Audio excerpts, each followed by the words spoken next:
عدلیہ مخالف بیانات پر ایکشن۔ سپریم کورٹ نے سینیٹر فیصل وافڈا اور رکن قومی اسمبلی مصطفیٰ کمال کو توہین عدالت کا شوکاز نوٹس جاری کر دیا۔ عدالت نے پوچھا، گفتگو کے لیے پریس کلب کا ہی انتخاب کیوں کیا گیا؟ مہنگائی کے مارے عوام کو کرنٹ لگانے کی تیاری، مہنگی بجلی کو مزید مہنگا کرنے کا فیصلہ کر لیا گیا۔ بجلی کے ریٹ میں ₹1.45 فی یونٹ اضافے کا خدشہ، نیپرا میں سماعت مکمل، جلد منظوری دی جائے گی۔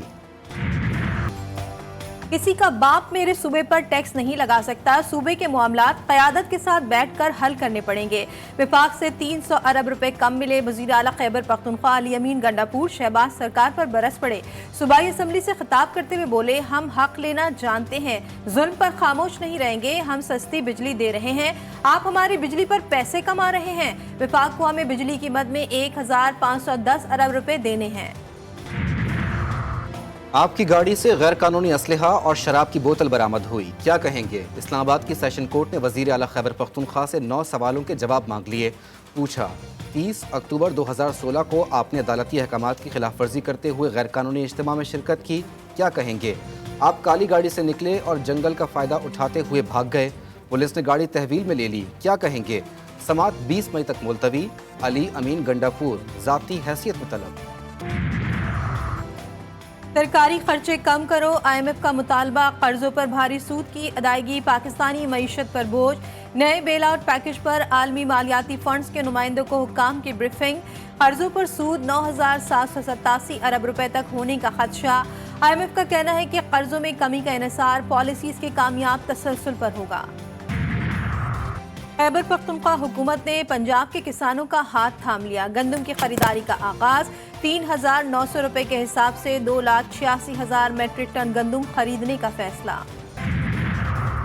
لاہور ہائی کورٹ نے ماتحت عدلیہ کی ججز کی تعیناتی کے لیے حکومت کو 3 ہفتے کی مہلت دے دی، پیر تک پیش رفت رپورٹ طلب، سینئر وزیر مریم اورنگزیب، وزیر قانون پنجاب سہیب احمد اور وزیر خزانہ مجتبیٰ شجاع الرحمان پیش۔ Chief justice Lahore high court نے ریمارکس دیے، تعیناتیاں تو وزیر اعلیٰ نے کرنی ہے، بتائیں کب وزیر اعلیٰ نے کہا کہ میں بامعنی مشاورت کے لیے آنا چاہتی ہوں؟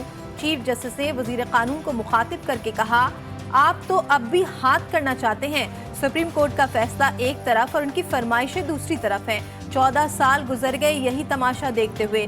چیف جسٹس نے کہا، یہ تو طے ہے، آپ نے عدلیہ کے ساتھ تعاون نہیں کرنا، یہی رویہ رہا تو عدالت اپنا فیصلہ سنائے گی۔ قومی اسمبلی میں زرتاج گل سے تلخ کلامی پر طارق بشیر چیمہ کی رکنیت موجودہ سیشن کے لیے معطل کر دی گئی۔ نوید قمر نے طارق بشیر چیمہ کی رکنیت معطل کرنے کی تحریک پیش کی تھی، ایوان نے طارق بشیر چیمہ کی رکنیت معطل کرنے کی تحریک منظور کی۔ پارلیمنٹ میں موبائل شاٹس لینے اور کیمرہ لانے پر پابندی، سنی اتحاد کونسل کی مذمت، معاملہ ایوان میں اٹھانے کا اعلان۔ حامد رضا کہتے ہیں یہ بوکھلا چکے ہیں، یہ سب سیالکوٹ کا بنارسی ٹھگ کی ایما پر ہو رہا ہے۔ ملتان میں NA 148 پر ضمنی انتخاب کا مارکہ اتوار کو ہوگا۔ سنی اتحاد کونسل کے ملک تیمور اور پیپلز پارٹی کے علی قاسم گیلانی آمنے سامنے، انتخابی مہم آج رات ختم ہو جائے گی۔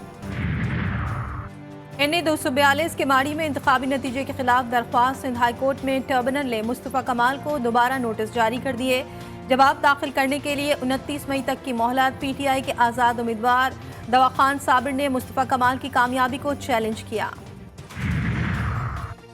پنجاب حکومت کی موٹر سائیکل بانٹنے کی اسکیم ماحولیاتی NOC سے مشروط۔ لاہور ہائی کورٹ نے قرآن اندازی کے حکم امتناع میں توسیع کر دی، شہر کے تمام پارکوں کو مکمل بحال اور محفوظ بنانے کا حکم، پرندوں کی خرید و فروخت کے لیے ٹولنٹن مارکیٹ کے بجائے دوسری جگہ مختص کرنے کی ہدایت۔ اڈیالہ جیل میں 190 ملین پاؤنڈ ریفرنس کی سماعت 22 مئی تک ملتوی، احتساب عدالت نے نیب کے مزید 4 گواہ طلب کر لیے۔ اسلام آباد ہائی کورٹ میں نان فائلرز کی موبائل فون سمز بلاک کرنے کے خلاف کیس، اٹارنی جنرل کی حکم امتناعی خارج کرنے کی استدعا، چیف جسٹس نے ریمارکس دیے، سمیں بلاک کرنے سے نہیں، صرف نجی کمپنی کے خلاف کارروائی سے روکا تھا۔ عدالت نے حکومت کی متفرق درخواست پر نوٹس جاری کر دیا، 22 مئی تک جواب طلب۔